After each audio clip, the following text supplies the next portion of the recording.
أعوذ بالله من الشيطان الرجيم. بسم الله الرحمن الرحيم. الذين ينفقون أموالهم في سبيل الله ثم لا يتبعون ما أنفقوا منا ولا أذى لهم أجرهم عند ربهم ولا خوف عليهم ولا هم يحزنون. قول معروف ومغفرة خير من صدقة يتبعها أذى واللہ غنی حلیم.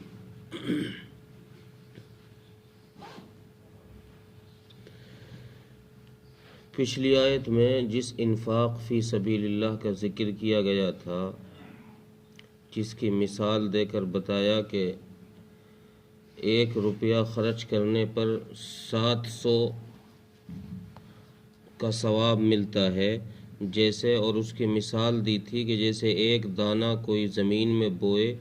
تو اور اس دانے سے 7 بالیں نکلیں اور ہر بال میں 100 دانے ہوں، اللہ کے راستے میں خرچ کرنے کی مثال ایسی ہی ہے. اب اس آیت میں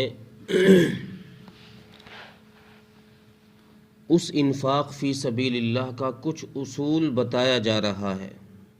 کہ جس سے وہ اس 700 گنا تک بڑھ جائے، جس سے اس کا اجر اتنا ڈبل مل جائے، 700 گنا تک بڑھ جائے اور اس سے زیادہ ہو جائے. اس کے اصول ہیں. یہ نہیں کہ ہر خیرات اور ہر صدقے پر ہی وہ ثواب مل جائے گا، بلکہ اس کی 2 منفی شرطیں اس آیت میں بیان فرمائی ہیں صدقے کے قبول ہونے کی. وہ منفی شرط کیا ہے؟ گویا کہ اس آیت کے اندر صدقہ کرنے کا سنت طریقہ بتایا گیا ہے کہ صدقہ کرنے کا سنت طریقہ کیا ہے، اور ہر وہ عمل جو سنت کے موافق ہوگا، یعنی رسول اللہ صلی اللہ علیہ وسلم کے طریقے کے موافق ہوگا، وہی عمل قابل قبول ہوگا. ورنہ اگر نبی کے طریقے سے ہٹ کر کوئی عمل کیا گیا تو وہ منہ پر مار دیا جائے گا، اس پر کوئی اجر نہیں ہے اور اللہ کے یہاں وہ قابل قبول نہیں ہے. تو اس آیت میں بھی اللہ تبارک و تعالیٰ نے صدقے کو سنت طریقے کے مطابق کرنے کے لیے حکم دیا ہے کہ اگر تمہیں اجر چاہیے تو صدقہ اپنا سنت کے مطابق کرو. وہ سنت کیا ہے؟ اس کی 2 منفی شرطیں بیان کی ہیں. پہلی شرط تو یہ بیان کی ہے کہ صدقہ کرنے کے بعد کسی پر احسان نہ جتلاؤ. صدقہ کرنے کے بعد، کسی کو کچھ دینے کے بعد کسی پر احسان نہ جتلاؤ. اور دوسری شرط یہ بیان کی ہے کہ صدقہ کرنے کے بعد کسی کو، جس کو دیا ہے، اس سے اپنے آپے کو بڑا مت سمجھو اور اس کو چھوٹا مت سمجھو کہ میں تو یوں دے رہا ہوں اسے اور یہ جو ہے ذلیل آدمی ہے،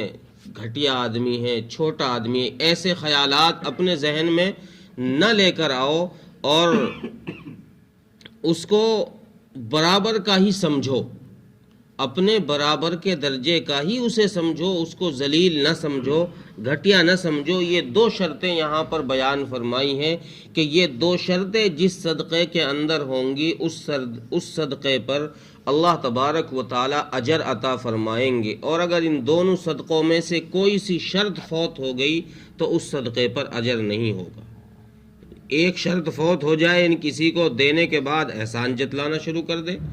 یا پھر احسان تو نہیں جتلا رہا لیکن اس کو چھوٹا سمجھ رہا ہے، اس کو ذلیل سمجھ رہا ہے، اس کو گھٹیا سمجھ رہا ہے جس کو دیا جا رہا ہے، تو ان میں سے کوئی سی شرط بھی اگر فوت ہو گئی، چھوٹ گئی، تو اس پر کوئی اجر نہیں ہے. اور امام کلبی رحمۃ اللہ علیہ فرماتے ہیں کہ اس آیت کا شان نزول اس وقت ہوا جب حضرت عبد الرحمن بن عوف رضی اللہ تعالی عنہ 400 درہم لے کر رسول اللہ صلی اللہ علیہ وسلم کی خدمت میں تشریف لائے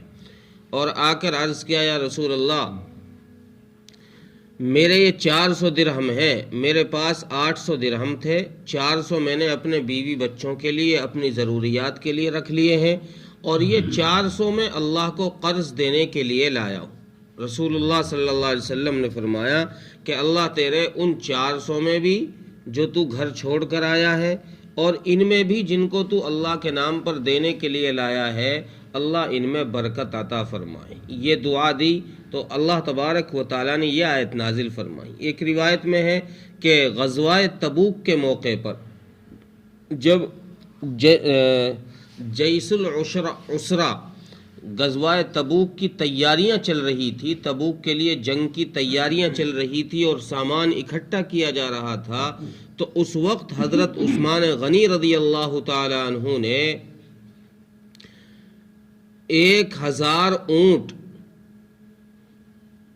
لا کر دیے اور ان کے پورا سامان، زین وغیرہ، ان کی رسی وغیرہ، وہ سب لا کر دی۔ نہیں 1000 درہم لا کر دی، 1000 دینار لا کر دیے، اونٹ نہیں، 1000 دینار لا کر دیے۔ تو حضرت عثمان غنی رضی اللہ عنہ کے ان دیناروں کو رسول اللہ صلی اللہ علیہ وسلم نے اپنی جھولی میں رکھا، اور جھولی میں رکھنے کے بعد راوی کہتے ہیں حضرت عبد الرحمن بن اسلم فرماتے ہیں کہ میں نے دیکھا کہ رسول اللہ صلی اللہ علیہ وسلم خوش ہو رہے تھے اور ان دینار میں اپنے ہاتھ کو اندر ڈالتے تھے اور ان کو الٹ پلٹ کرتے تھے اور خوش ہوتے تھے، اور یہ فرما رہے تھے کہ آج کے بعد عثمان جو بھی عمل کرے گا اس کو کسی عمل سے کوئی پریشانی نہیں ہوگی۔ اس پر یہ آیت کریمہ نازل ہوئی۔ اور صحیح مسلم شریف کے اندر ہے،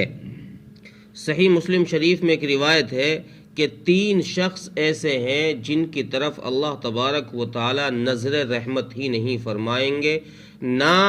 ان کی مغفرت فرمائی جائے گی، نہ ان کو جہنم سے بچایا جائے گا، اور نہ ان کو جنت میں داخل کیا جائے گا۔ 3 شخص، ان میں سے پہلا شخص وہ ہے جو کسی کو دے کر احسان جتلائے، دوسرا شخص جو ٹخنوں سے نیچے اپنا پائجامہ یا تہبند یا جو بھی چیز باندھتا ہو انسان،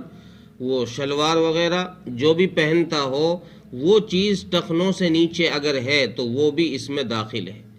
تیسرا شخص، اللہ کے نبی صلی اللہ علیہ وسلم نے ارشاد فرمایا کہ تیسرا شخص وہ ہے جو اپنے سامان کو جھوٹی قسم کھا کر بیچے، جو اپنے سامان کو جھوٹی قسم کھا کر بیچے۔ یہ 3 شخص ہے، پہلا شخص دے کر احسان جتلانے والا، دوسرا ٹخنوں سے نیچے پائجامہ یا تہمند رکھنے والا، اور تیسرا شخص اپنے سامان کو جھوٹی قسم کھا کر بیچنے والا۔ یہ 3 شخص وہ ہیں کہ اللہ تبارک و تعالی قیامت کے دن نہ ان کی مغفرت فرمائے گا، نہ ان کو جہنم سے آزاد کرے گا، اور نہ ہی ان کو جنت میں داخل کرے گا، بلکہ ان کے لیے دردناک عذاب دیا جائے گا۔ اور اس کے بعد پھر اللہ تبارک و تعالیٰ نے فرمایا کہ جو آدمی اس شرط کے ساتھ صدقہ خیرات کرے گا کہ نہیں وہ احسان جتلا رہا ہے اور نہ ہی وہ کسی کو تکلیف دے رہا ہے، بلکہ ایک راوی تو یہاں تک فرماتے ہیں، حضرت عبد الرحمن بن زید بن اسلم، یہ ہے صحابی رضی اللہ تعالی عنہ، یہ فرماتے ہیں کہ مجھے میرے والد نے یہ بات کہی کہ اگر تو کسی کو دے اور تجھے پتہ چل جائے کہ جس کو تو نے دیا ہے اس کو تیرے سلام کرنے سے گراں گزر رہی ہے، یعنی وہ اپنی ذلت محسوس کر رہا ہے، تیرے سلام کرنے سے بھی وہ ذلت محسوس کر رہا ہے، تو تجھے اس کو سلام بھی نہیں کرنا چاہیے۔ پھر اس کے بعد راوی فرماتے ہیں کہ اگر کسی آدمی کو یہ پتہ ہو کہ اس غریب کے جس کو میں نے صدقہ دیا ہے اس کے فلاں آدمی سے تعلقات ہیں اور فلاں آدمی کچھ امیر ہے، اس کا دوست بھی ہے، وہ اس کو ذلیل کر دے گا، اس لیے یہ اس کے دوست کو بتائے، اس دینے والے کو تو کچھ نہ کہے لیکن اس کے دوست کو بتائے کہ تیرا فلاں دوست ہے، وہ مانگتا پھر رہا ہے، میں نے بھی اس کو دیا تھا، وہ سوال کرتا پھر رہا ہے، تو وہ اس کے ذریعے سے اس کو ذلیل کرنا یہ بھی جائز نہیں ہے، یہ بھی اس کے صدقے کے قبول نہ ہونے کی علامت ہے۔ کہ یہ کسی اس دینے والے کے، اس فقیر کے دوست سے یا اس کے تعلقات کے آدمیوں سے اس کے بارے میں بتائے کہ اس کا پردہ فاش کر دے. اس لیے آگے فرمایا قول معروف ومغفرۃ خیر من صدقۃ یتبعها اذی، کہ اس صدقے سے جس کے دینے کے بعد احسان جتلانا ہو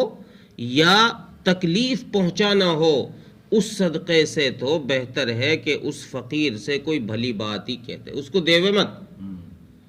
دیوے مت بلکہ اس سے کوئی بھلی بات کہہ دے کہ بھائی آگے سے لے لے، کہیں اور جگہ دیکھ لیو،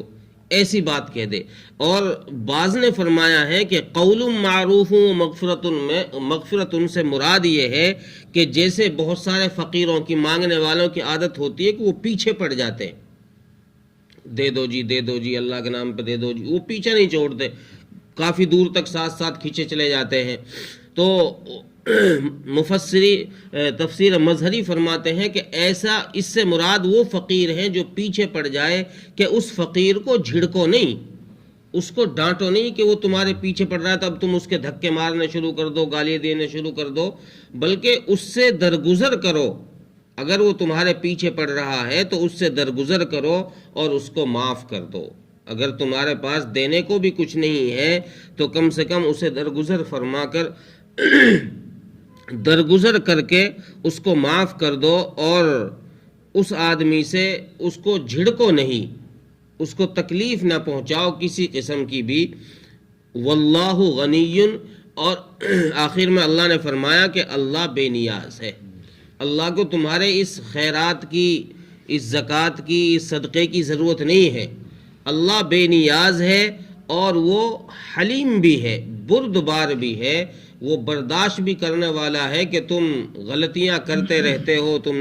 اللہ تبارک تم نافرمانیاں بھی کرتے رہتے ہو، نیت میں بھی کھوٹ لاتے رہتے ہو، تمہاری نیت بھی خراب ہوتی ہے، لیکن اللہ تبارک و تعالیٰ پھر بھی ہر چیز کو برداشت کرنے والے ہیں. اس لیے اللہ نے فرمایا کہ میں حلیم بھی ہوں، برداشت بھی کرنے والا نہیں ہوں. ایسا نہیں ہو کہ تمہاری نیت خراب ہوئی یا تم نے کسی فقیر کو تکلیف پہنچائی، کسی کو ایذا پہنچائی تو تمہیں فوراً سزا دے دوں، فوراً حکم نازل ہو جائے، عذاب نازل ہو جائے. ایسا نہیں ہے، بلکہ میں آرام سے برداشت کرتا ہوں، اور جب دیکھتا ہوں کہ ہاں یہ بندہ سدھر ہی نہیں رہا ہے، اس کی تکلیفیں بڑھتی ہی جا رہی ہیں، شرارتیں حد سے گزر رہی ہیں، تو پھر میں سزا دینے کے فیصلے کرتا ہوں.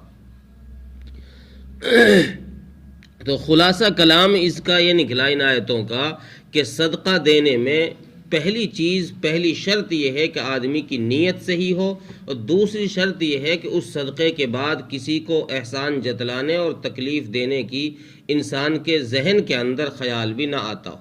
تب تو اس پر اللہ کی طرف سے اجر ہوگا. اور اگر ان میں سے کوئی سی شرط کے اندر کمی ہوئی تو پھر اللہ تبارک و تعالیٰ کے یہاں سے اس صدقے پر کوئی اجر ملنے والا نہیں. ترجمہ دیکھیں، الذین ينفقون اموالهم فی سبیل اللہ، اور وہ لوگ جو اللہ کے راستے میں اپنا مال خرچ کرتے ہیں، ثم لا يتبعون ما انفقوا منا ولا اذى، پھر اس خرچ کرنے کے بعد نہ تو احسان جتلاتے ہیں اور نہ تکلیف دیتے ہیں. لہم اجرہم عند ربہم، ان کا اجر ان کے رب کے پاس ہے. ولا خوف علیہم ولا هم یحزنون، اور فرمایا کہ ان کو نہ آخرت میں کسی چیز کا خوف ہوگا کہ پتہ نہیں کیسی منزلیں ہیں، کیسی گھاٹیاں ہیں، نہ قبر کی منزلوں کا، میدان حشر کی منزلوں کا ان کو کوئی خوف ہوگا. ولا هم یحزنون، اور نہ دنیا کے چھوٹنے پر کہ میری تو یار گاڑی بھی چھوٹ گئی، بنگلہ بھی چھوٹ گیا، نہ ان چیزوں کے چھوٹنے پر اس کو حزن ہوگا، غم ہوگا، کیونکہ ان سے بہتر چیز اس کو آخرت میں مل چکی ہوں گی. قول معروف ومغفرۃ خیر من صدقۃ یتبعها اذی، اور اس سے بہتر اور بھلی بات کہہ دینا اور درگزر کر دینا یہ بہتر ہے اس صدقے سے جس صدقے کے بعد کسی کو تکلیف پہنچائی جاتی ہو. واللہ غنی حلیم، اور اللہ تبارک و تعالی بے نیاز اور برداشت کرنے والے. اللہ تعالی عمل کی توفیق عطا فرمائے.